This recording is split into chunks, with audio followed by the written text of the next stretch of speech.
लेकिन हर परिस्थिति में प्रसन्न रहा करो। क्यों प्रसन्न? इसलिए रहा करो क्योंकि जो होने वाला है, जो हो रहा है, वो आपकी मर्जी से नहीं हो रहा है। सब कुछ विधि के विधान ने तय कर रखा है। इसलिए आपके और मेरे हाथ में कुछ नहीं है।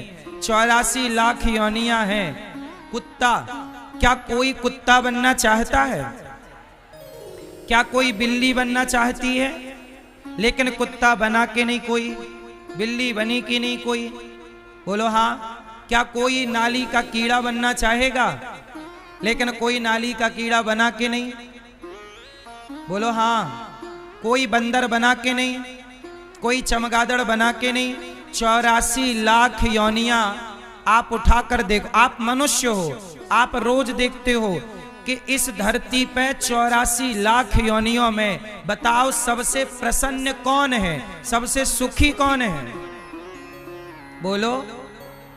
ईश्वर की बनाई रचना 84 लाख योनियां, लेकिन 84 लाख योनियों में क्या आपने किसी कुत्ते को मुस्कुराते देखा? गधे को मुस्कुराते देखा? चमगादड़ को मुस्कुराते देखा? अरे मुस्कुराने का, कथा सुनने का, कीर्तन करने का, सेवा करने का ये मौका केवल भगवान ने मनुष्य को दिया है। इसलिए आप बड़े भाग्यशाली हैं कि ईश्वर ने 84 लाख योनियों से निकालकर आपको सुंदर जीवन दिया है। इसलिए आप कहते हो कि महाराज जी हमारा पड़ोसी 10,000 के जूते पहनता है। आप दुखी हो जाते हो कि हमारा पड़ोसी तो 10,000 वाले जूते पहनता है, हमारे पास तो चप्पल भी नहीं है। हमारा पड़ोसी तो 15 लाख की गाड़ी पर चलता है, हमारे पास तो साइकिल भी नहीं है। जब आप अपने से बड़े को देखते हो तो सदा आप दुखी होते हो। लेकिन मैं आपको कहूं कि आप कहते हो कि वो 10,000 के जूते पहनता है, आप उसे ना देखो जिसे 10,000 के जूते जो पहना है, आप उसे देखो जिसके पांव ही नहीं है चप्पल पहनने के लिए। कितने लोग ऐसे हैं जो चप्पल हाथ में पहन के घिसटते हैं? बोलो हाँ। कितने लोग ऐसे हैं जो चप्पल कहां पहनते हैं? हाथ में पहन के और घिसटते हैं। अपाहे भैया इसको ना हिलाओ, उसको ना हिलाओ, है ना? कितने लोग ऐसे हैं जो हाथ में चप्पल पहन के घिसटते हैं और अपाहिज हैं, चलना चाहते हैं पर चल नहीं पाते। अब आप बताओ कि आप उनसे अच्छे हो ना जिनके पांव नहीं है चप्पल पहनने को? इसलिए कभी उसे ना देखो जो 10,000 के जूते पहनता है, सदा उसे देखो कि जिसके पास पांव नहीं है, उससे अच्छे हम हैं। जो दिया है विधाता ने, जितना दिया है संतुष्ट रहकर खुश रहा करो उसमें। बहुत है। मुझे तुमने दाता बहुत कुछ दिया है, तेरा शुक्रिया है।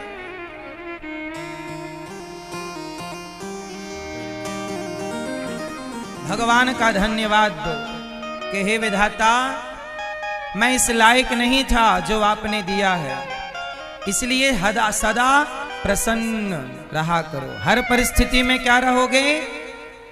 बोलो मेरी माँ, बोलो घी, हे मैया बोलो ही। दांत दिखाओ, ब्रश करके आई हो कि नहीं मैया? बोलो ही। मैया छिपा ली मैया दांत। मैया खुश रहा करो। आपकी मुस्कान, आपकी खुशी किसी दौलत से कम नहीं है। पता नहीं क्यों परेशान हैं लोग, किस बात की परेशानी है?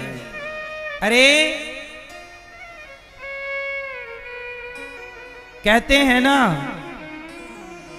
कि जिंदगी जीना ही है। कल किसने देखा है? आप सोचते हो कल क्या होगा, क्या होगा। कल जो होगा बढ़िया होगा। अच्छा ये बताओ, चिड़िया कल का दाना इकट्ठा करती है क्या? चिड़िया कल का दाना इकट्ठा करती है क्या? जोर से। चिड़िया कल का दाना इकट्ठा नहीं करती। क्या गाय कल का चारा इकट्ठा करती है क्या? 84 लाख योनियों में बताओ वो कौन है जो कल की तैयारी करता है? बोलो। केवल मनुष्य। अच्छा, कुत्ता, बिल्ली, पशु, पक्षी कल की तैयारी क्यों नहीं करते? उत्तर दो। क्योंकि उन्हें परमात्मा पर भरोसा है कि जिसने आज पेट भर दिया है वो कल भी पेट भर देगा। यदि भरोसा नहीं है किसी को तो केवल इंसान को भरोसा नहीं है। इसलिए हम ये कहते हैं कल की तैयारी करो, प्लानिंग करो, पर टेंशन लेकर नहीं, प्रसन्न होकर। कल किसने देखा है? कल किसने देखा है? आज हम खोए क्यों? और जिन घड़ियों में हंस सकते हैं उन घड़ियों में रोएं क्यों? जिन घड़ियों में हम प्रसन्न रह सकते हैं उन घड़ियों में हम रोएं क्यों? गाए जा मस्ती के तराने, ठंडी आहें भरना क्या? अरे मौत आएगी तो मर भी लेंगे, मौत से पहले मरना क्या? मौत आएगी तो मर लेंगे, क्यों परेशान होना, डर डर के क्यों जीना? कल जो होगा होगा, बिंदास रहो। आज वर्तमान को क्यों बिगाड़ रहे हो कल के चक्कर में? कल तो जो होना होगा वो होगा। राम का वनवास होना था, दशरथ जी टाल पाए? बोलो। होनी आप टाल ना पाओगी मेरी मां, ना मैं टाल पाऊंगा। राम का वनवास दशरथ जी जानते थे कि राम को वनवास जाना है। ये बात दशरथ जी तब जान गए थे जब राम का जन्म नहीं हुआ था, अर्थात राम प्रकट नहीं हुए। राम के प्रकट से पहले दशरथ जी को ये बात पता थी, वशिष्ठ जी ने बताई थी। एक बार दशरथ जी ने पूछा कि गुरुदेव क्या मेरे कोई पुत्र नहीं होगा? क्योंकि बुढ़ापे तक दशरथ जी के कोई संतान नहीं थी। तो वशिष्ठ जी से कहा कि दशरथ जी ने कि गुरुदेव क्या मेरे कोई पुत्र नहीं होगा? तब गुरु वशिष्ठ जी ने कहा कि तुम्हारे 4 पुत्र होंगे। कितने होंगे? कितने होंगे? 4। और चारों साक्षात भगवान के अवतार होंगे। लेकिन याद रखना दशरथ जी, तुम जिस बेटे से बहुत प्रेम करोगे वो बेटा तुम्हें छोड़कर चला जाएगा, राम, और उसे भेजोगे तुम।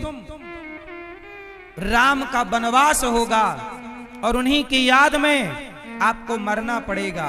ये भविष्यवाणी पहले से दशरथ जी को पता थी। मैया आपको पता चल जाए कि कल ये होने वाला है, चाह कर भी जान कर भी आप कल की होनी को टाल नहीं सकते। इसलिए जिन घड़ियों में हंस सकते हैं उन घड़ियों में रोएं क्यों?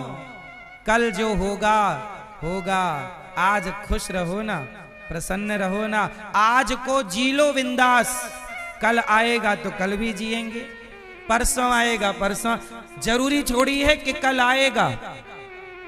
इसलिए आज हम प्रेम से हंस लें, बोल लें, बता लें, गले लग लें, गले लगा लें, प्यार मोहब्बत से जी लो, भले काम कर लो, तुम्हारे हमारे आंसू पहुंच लो। क्योंकि कल हम ये कर पाए ना कर पाए, आज हम आपके आंसू पहुंच सकते हैं, आज हम आपको गले लगा सकते हैं, आज हम आपको पेट भर रोटी दे सकते हैं, आप हमें दे सकते हैं, दे दो। क्योंकि कल हम खाने लायक रहें, आप आंसू पहुंचने लायक रहो ना रहो? बोलो हाँ कि ना? इसलिए कल किसने देखा है, आज हम खोएं क्यों? और जिन घड़ियों में हंस सकते हैं उन घड़ियों में रोएं क्यों? गाए जा मस्ती के तराने, ठंडी आहें भरना क्या? गाए जा मस्ती के तराने, ठंडी आहें भरना क्या? और मौत आएगी तो मर भी लेंगे, मौत से पहले मरना क्या? मुकद्दर का लिखा, मुकद्दर का लिखा, मुकद्दर का लिखा मिटता नहीं आंसू बहाने से, जो होनी है वो होके रहेगी किसी बहाने से। उसे ना राम टाल पाएंगे, भगवान कृष्ण के पिता जेल में हैं। भगवान कृष्ण के पिता कहां हैं? कहां हैं? मां कहां है? क्या भगवान के मां बाप का जेल भगवान टाल सके? इसलिए मेरी मां, जो भाग्य में है, जो कर्म दंड है, भीष्म पितामह की बाणों की सैया कोई टाल सका? उत्तर दो। इसलिए मस्ती से भगवान का चिंतन करो, मस्ती से समाज की सेवा करो, अपने कर्तव्यों को ईमानदारी से पूरा करो। जिम्मेदारी जो विधाता ने दिया ईमानदारी से पूरा करो और सब भगवान पे छोड़ दो, क्योंकि तुम्हारे हाथ में कुछ नहीं है सिवाय रेखाओं के। रेखाओं में लिखा क्या है वो भी तुम नहीं जानते। जो जानता है, अच्छा ये बताओ, आपकी रेखाओं में बहुत कुछ लिखा है, क्या आपको पढ़ना आता है? लेकिन लिखा है कि नहीं? बोलो हाँ। भाग्य की रेखा, हस्त रेखा, लिखा सब कुछ है, आपको पढ़ना नहीं आता। अच्छा पढ़ना किसे आता है? परमात्मा को। तो जिसे पढ़ना आता है उसी पर छोड़ दीजिए, आत्मसमर्पण करिए, याद करिए उस परमात्मा